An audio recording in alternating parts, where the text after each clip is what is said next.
Bismillah ar-Rahman ar-Rahim, wa salatu wa salam ala Rasulillah wa ala alihi wa sahbihi ajma'in. Alors, toujours dans le cadre de l'étude des règles juridiques d'un point de vue du droit musulman, ce qu'on appelle en arabe bi al-qawa'id al-fiqhiyya. Alors, on a vu la première règle qui stipule que l'accessoire ne serait pris en compte si cela porte au nécessaire. Et ni le nécessaire, ni l'accessoire ne sauraient être pris en compte si l'un ou l'autre porte atteinte à l'indispensable. Alors on a vu cette règle et on a dit que l'objectif principal visé par le législateur est de garantir ou de pouvoir aux intérêts de l'être humain, bien sûr dans le cadre, dans le but de procurer des avantages d'une part et de lui éviter des torts d'autre part. Ce qui fait qu'on a dit que les intérêts de l'être humain se composent des besoins qui peuvent être des besoins indispensables, d'autres nécessaires et aussi des besoins accessoires. Voilà, et là, on est arrêté à l'indispensable pour donner plus d'explications à ces notions, à savoir l'indispensable, le nécessaire et l'accessoire. L'indispensable est sur quoi est fondée la vie humaine. Et sans lui s'installe le chaos ou le désordre et la corruption. Et selon Sharia, et d'un point de vue de droit musulman, l'indispensable est fondé sur 5 éléments. Premièrement, la religion. Deuxièmement, la vie. Troisièmement, la raison. Quatrièmement, l'honneur. Et cinquièmement, la propriété. Et la préservation de chacun de ces 5 éléments est indispensable à l'être humain. Alors voilà l'indispensable, grosso modo. Puis il y a le nécessaire. Le nécessaire est ce qui rend la vie facile et confortable. Et aussi ce qui aide l'être humain à supporter les responsabilités et les difficultés. Sans le nécessaire, sans lui, on ne risque pas de désordre ni de corruption. Cependant, la gêne et la difficulté s'installent. Alors que l'accessoire at-tahsini est ce qui relève de l'harmonie et de la bienséance. Et sans lui, on ne risque aucun effet négatif. La question qui se pose est de savoir comment le droit musulman, comment la loi islamique, Sharia, pourvoit aux besoins indispensables, aux besoins nécessaires et aux besoins accessoires de l'être humain.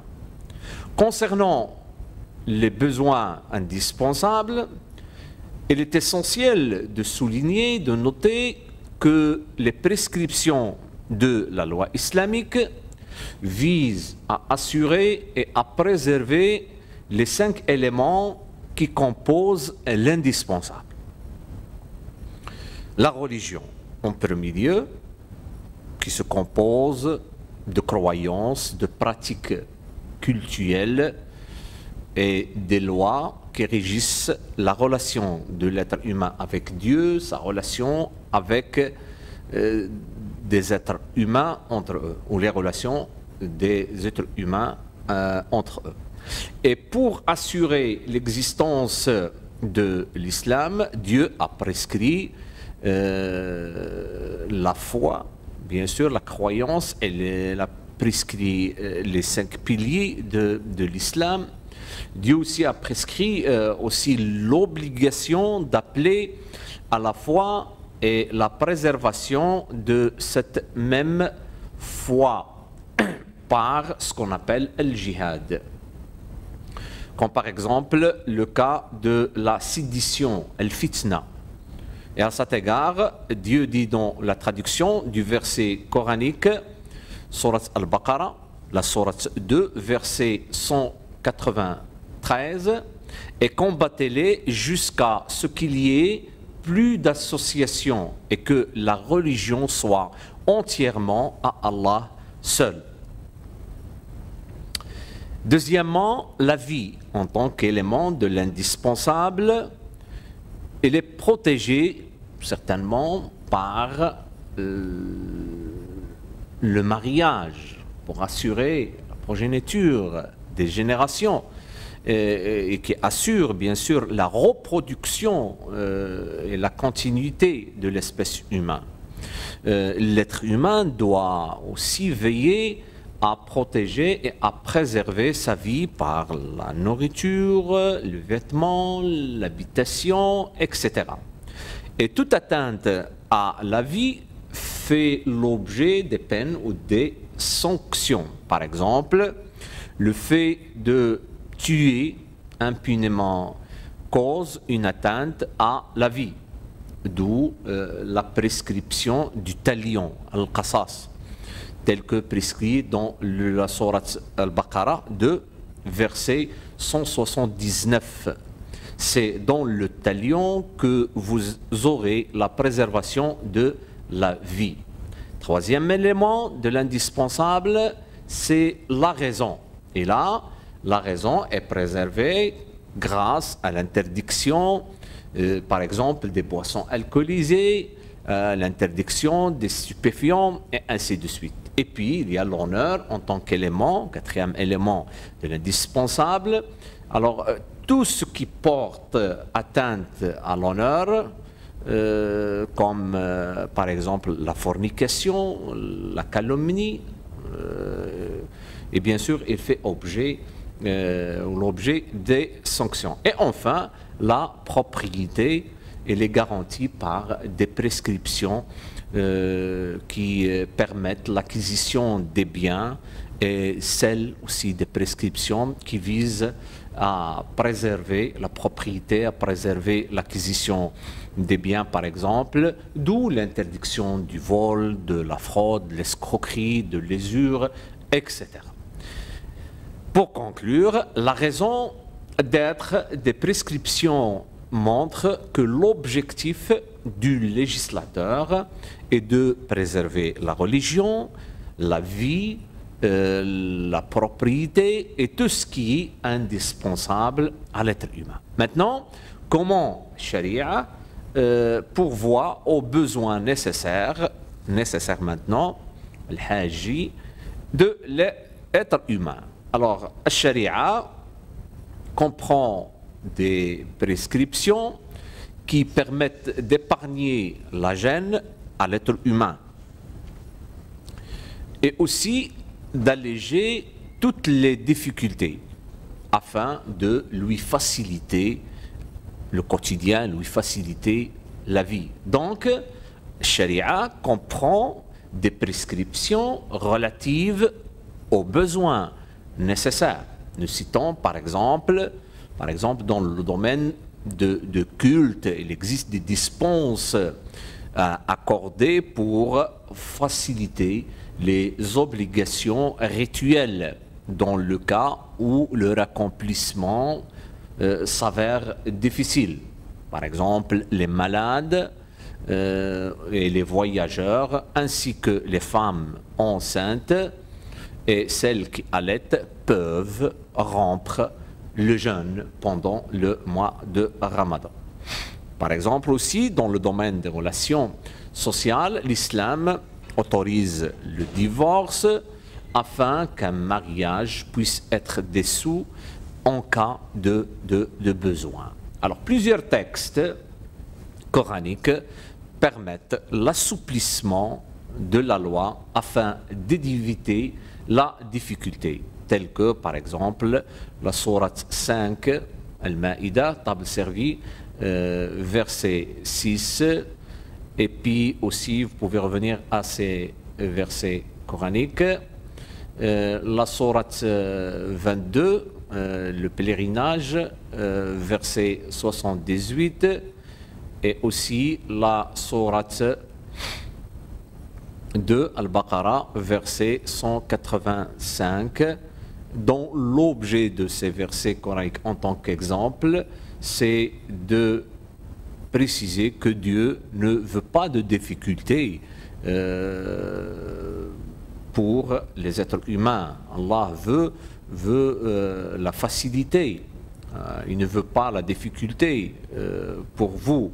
Et aussi la sourate 4, sourate An-Nisa, les femmes, verset 28, Allah dit, dans le sens du verset coranique, Allah veut vous alléger les obligations car l'homme a été créé faible. Maintenant, comment Sharia, la loi islamique, pourvoit aux besoins accessoires de l'être humain?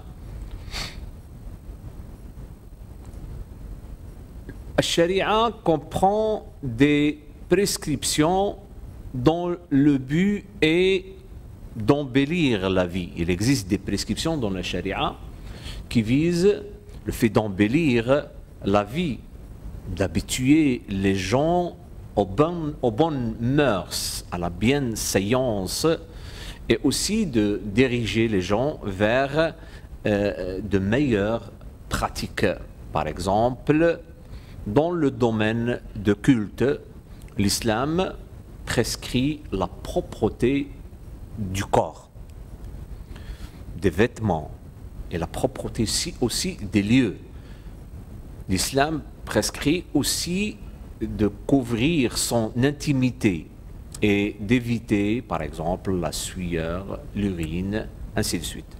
Et concernant le domaine des relations sociales, l'islam interdit la fraude, l'escroquerie, la duperie, la prodigalité et l'avarice. Certains versets soulignent aussi l'amélioration et surtout l'embellissement de la vie. Et nous citons par exemple la sourate 5, table servie, verset 6, Dieu dit dans le sens du verset coranique, ô les croyants, lorsque vous vous levez pour la salate, lavez vos visages et vos mains jusqu'au coude, passez les mains mouillées sur votre tête et lavez les pieds jusqu'aux chevilles. Alors, c'est un exemple qui vise, bien sûr, la propreté. Et puis, il y a un autre exemple illustré dans un hadith du prophète qui dit « Dieu est bon et il accepte ce qui est bon ». Sur ce, nous soulignons que les prescriptions de Sharia ont pour objectif, ou pour seul objectif, de pourvoir aux besoins de l'être humain, en garantissant l'indispensable, le nécessaire et l'accessoire. Ces prescriptions qui ont pour objet de garantir l'indispensable sont les plus importantes. Celles qui garantissent le nécessaire viennent en deuxième position et celles relatives à l'accessoire se trouvent en troisième position. Ces dernières complètent les prescriptions du nécessaire qui, à leur tour, complètent celles qui portent sur l'indispensable.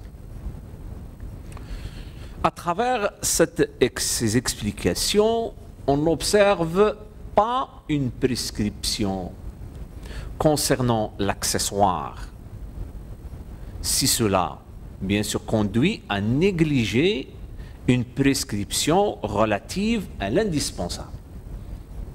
Ça, c'est l'explication détaillée de la règle. Ce qui fait qu'on n'observe pas une prescription qui concerne l'accessoire si cela conduit à négliger une prescription relative à l'indispensable ou au nécessaire. Pourquoi? C'est parce que une prescription complémentaire ne s'applique pas ou ne s'applique qu'une fois que l'on a pourvu la prescription qu'elle complète. Par exemple, il est permis de découvrir les parties intimes du corps si cela est nécessaire à un soin médical ou une opération chirurgicale, car couvrir l'intimité relève de l'accessoire, alors que soigner la maladie est indispensable. De même, on n'observe pas une prescription relative au nécessaire si cela conduit à négliger une prescription relative à l'indispensable. Par exemple, les devoirs religieux relatifs aux obligations, par exemple, qui sont imposées aux personnes responsables et majeures, qui ne bénéficient pas d'une dispense, même si leur accomplissement entraîne des difficultés. Autrement dit, la personne responsable n'ayant aucune difficulté à supporter négligera l'observance des prescriptions relatives à l'indispensable. De plus, on ne peut pas omettre d'appliquer une prescription indispensable que si son application mène à négliger une autre prescription indispensable, mais plus importante. Par exemple, il est permis de boire, par exemple, du vin sous la contrainte, si l'on craint pour la vie, car préserver la vie est plus important que préserver la raison. Voilà quelques explications de la première règle juridique en droit musulman. Et maintenant, on va aller traiter d'autres règles juridiques, قواعد فقهية أخرى. Mais maintenant, on va mettre l'accent en premier lieu dans cette séance sur les règles juridiques qui visent à écarter les préjudices. Il s'agit d'un ensemble de prescriptions, d'un ensemble des lois, des règles juridiques, qawaïd, fiqhiyya, des principes que les juristes musulmans ont développés, ont dégagés à partir ou à travers l'étude des prescriptions divines, à travers l'étude, bien sûr, de ce qu'on appelle al-illa, la raison d'être de ces prescriptions, à partir de leurs objectifs législatifs et aussi à partir des textes qui établissent les principes juridiques généraux et les concepts juridiques fondamentaux tels que illustrés dans ou stipulés dans le Coran et dans la Sunna du prophète. Et parmi ces règles, bien sûr, qui visent, règles juridiques qui visent à écarter les préjudices, nous soulignons, par exemple, la première règle, c'est la règle qui dit « Tout préjudice doit être écarté ». Selon ce principe, cette règle, on doit se protéger et se soigner afin de préserver la santé et par là même la vie. Par exemple, on doit supprimer les animaux dangereux. Aussi, une autre règle, la deuxième règle, qui rentre dans ce cadre, liées au préjudice, un préjudice ne peut être écarté par un autre préjudice. Et selon ce principe, on ne doit pas détourner une inondation, par exemple, de son terrain sur le terrain de son voisin. Aussi, on ne doit pas permettre à un affamé de prendre la nourriture d'un autre affamé. Troisième règle qui entre dans ce cadre, c'est un préjudice individuel doit être supporté pour éviter un préjudice général au collectif. Et selon ce principe, on ne doit pas, par exemple, interdire d'exercer son activité à un médecin incompétent. Aussi, on doit détruire un mur, par exemple, qui risque de tomber sur la voie publique. Ou, un autre exemple, on doit interdire à un forgeron d'installer sa forge à côté d'un marchand de tissu ou d'un marché de tissu. Alors, ceci veut dire qu'on est devant ici un préjudice qui doit être supporté. Il est individuel. Pourquoi? Pour éviter un préjudice qui est général. Et on peut aussi souligner une autre règle. Quatrième règle, entre deux préjudices, on choisit le moindre pour écarter le pire. Ce principe prévoit, à titre d'exemple, de retenir l'argent d'un parent qui refuse de pourvoir aux besoins d'un proche de la famille, par exemple, soit le cas d'un père qui délapide son argent au jeu d'hasard. Alors, le législateur, dans ce cas, permet de retenir une part de son argent, de l'argent du père, et de la donner à sa femme et à ses enfants afin qu'ils puissent subvenir à leurs besoins.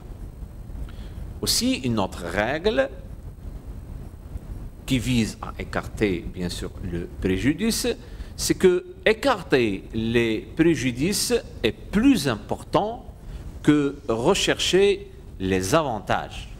Et d'où le hadith du prophète qui stipule que ce que je vous ai interdit, observez-vous-en, et ce que je vous ai ordonné, accomplissez-vous en ce que vous pourrez. Et selon ce principe, on doit empêcher un propriétaire d'user de ses biens s'il porte préjudice à autrui. Et par la suite, cinquième règle, il est permis de recourir à l'illicite pour garantir l'indispensable. On a parlé un petit peu de ce principe.